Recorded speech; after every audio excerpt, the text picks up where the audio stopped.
नमस्कार दोस्तों, स्वागत है आप सभी का। सच्ची श्रद्धा से कमेंट में जरूर लिखे हर हर महादेव। राधे राधे। देवों के देव महादेव सदैव आप पर अपनी कृपया बनाए रखे। दोस्तों, गीता में भगवान श्री कृष्ण ने रणभूमि में अर्जुन को जो ज्ञान दिया था वो गीता में बताया गया है। गीता में कुल 18 अध्याय है और उन सभी का अलग अलग महत्व है।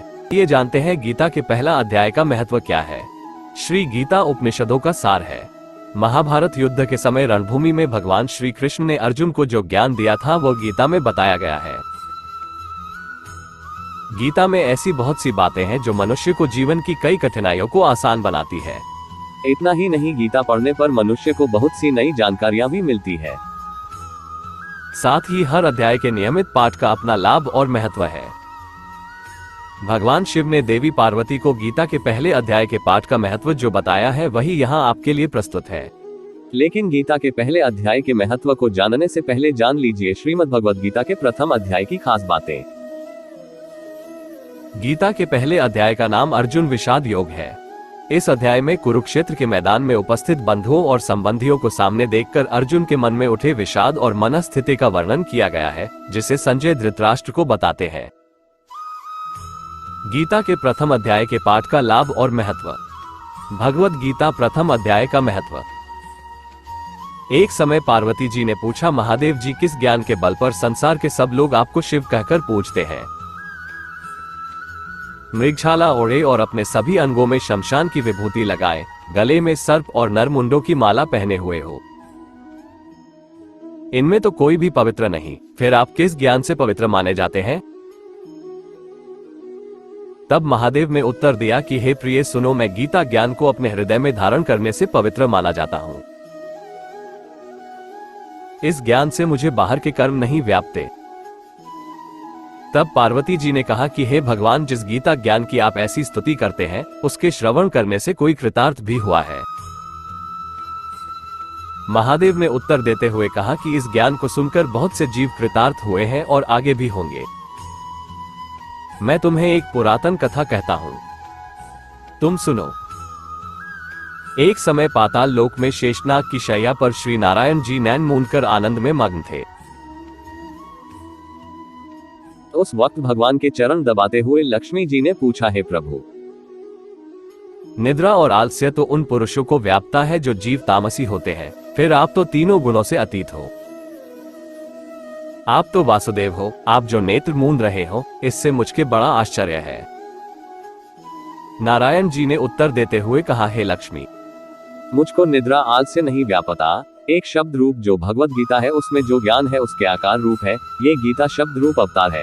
इस गीता में यह अंग है, 5 अध्याय मेरे मुख है, 10 अध्याय मेरी भुजा है, 16वां अध्याय मेरा हृदय और मन और मेरा उदर है, 17वां अध्याय मेरी जंघा है, 18वां अध्याय मेरे चरण है।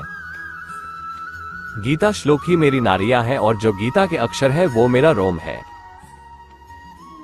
ऐसा मेरा शब्द रूपी जो गीता ज्ञान है उसी के अर्थ में हृदय में विचार करता हूँ और बहुत आनंद प्राप्त होते हूँ।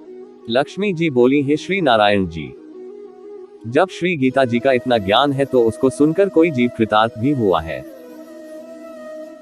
सो मुझसे कहो। तब श्री नारायण ने कहा, हे लक्ष्मी, गीता ज्ञान को सुनकर बहुत से जीव कृतार्थ हुए हैं, सो तुम श्रवण करो। एक व्यक्ति था जो चांडालों के कर्म करता था और तेल नमक का व्यापार करता था। उसने एक बकरी पाली। एक दिन वो बकरी चराने के लिए वन में गया और वृक्ष से पत्ते तोड़ने लगा। वहां उसे एक सांप से डंस लिया, जिससे वो तुरंत मर गया। मरने के बाद उसने बहुत से नरक भोगे और फिर उसका जन्म बैल के रूप में हुआ।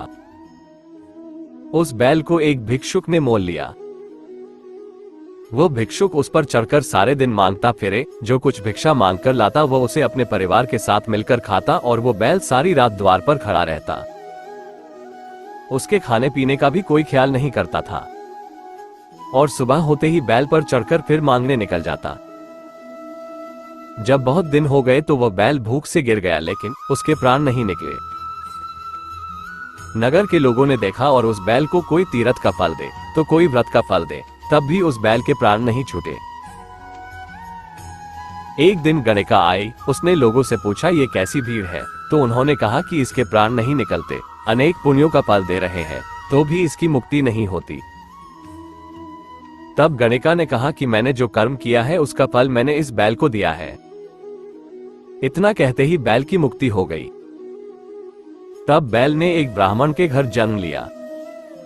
पिता ने उसका नाम सुशर्मा रखा। उसके पिता ने उसे पढ़ाया लिखाया। उसको अपने पिछले जन्म की सुध थी। उसने एक दिन मन में विचार किया, जिस गणिका ने मुझे बैल की योनि से छुड़ाया था उसका दर्शन करूं। विप्र चलते चलते गणिका के घर गया और कहा, आप मुझे पहचानती हैं? गणिका ने कहा, मैं नहीं जानती, तुम कौन हो?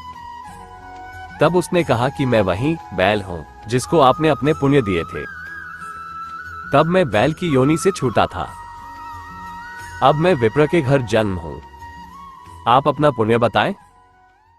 गणिका ने कहा कि मैंने अपने जाने पुण्य नहीं किया, परंतु मेरे घर एक तोता है। वो रोज सवेरे कुछ पढ़ता है। मैं उसका वाक्य सुनती हूं। उस पुण्य का फल मैंने तुम्हें दे दिया। तब विप्र ने तोते से पूछा कि तू सवेरे क्या पढ़ता है? तोते ने कहा, मैं पिछले जन्म में विप्र का पुत्र था। मेरे पिता ने मुझे गीता के पहले अध्याय का पाठ सुनाया करते थे। एक दिन मैंने गुरु से कहा कि मुझको आपने क्या पढ़ाया है? तब गुरुजी ने मुझे शाप दिया कि तू तोता बन जा। इसके बाद से मैं तोता बन गया। एक दिन बहेलिया मुझे पकड़ ले आया और एक विप्र ने मुझे मोल ले लिया। वह विप्र भी अपने पुत्र को गीता का पाठ सिखाता था। तब मैंने भी यह पाठ सीख लिया। उसी दिन विप्र के घर में चोर घुस गए। उन्हें धन तो प्राप्त नहीं हुआ, लेकिन वो मेरा पिंजरा उठा ले आए। उनकी यह गणिका मित्र थी। वो मुझे उसके पास ले आए। सो मैं नित्य प्रातः गीता जी के पहले अध्याय का पाठ करत हूं, जिसे ये गणिका सुनती है। पर इस गणिका को समझ में नहीं आती। जो मैं पढ़ता हूं वही इस गणिका ने तेरे निमित्त दिया था। वो श्री गीता जी के पहले अध्याय का फल था। तब विप्र ने कहा कि हे तोते, तू भी विप्र है, मेरे आशीर्वाद से तेरा कल्याण हो। सो हे लक्ष्मी। विप्र के इतना कहते ही वो तोता भी मुक्ति को प्राप्त हो गया। तब गणिका ने बुरे कर्म छोड़ भले कर्म ग्रहण किए और नित्य स्नान करके श्री गीता जी के प्रथम अध्याय का पाठ करना शुरू कर दिया, जिससे उसकी भी मुक्ति हो गई। ऐसा है गीता के प्रथम अध्याय के पाठ का महत्व। राधे राधे। जय श्री कृष्णा।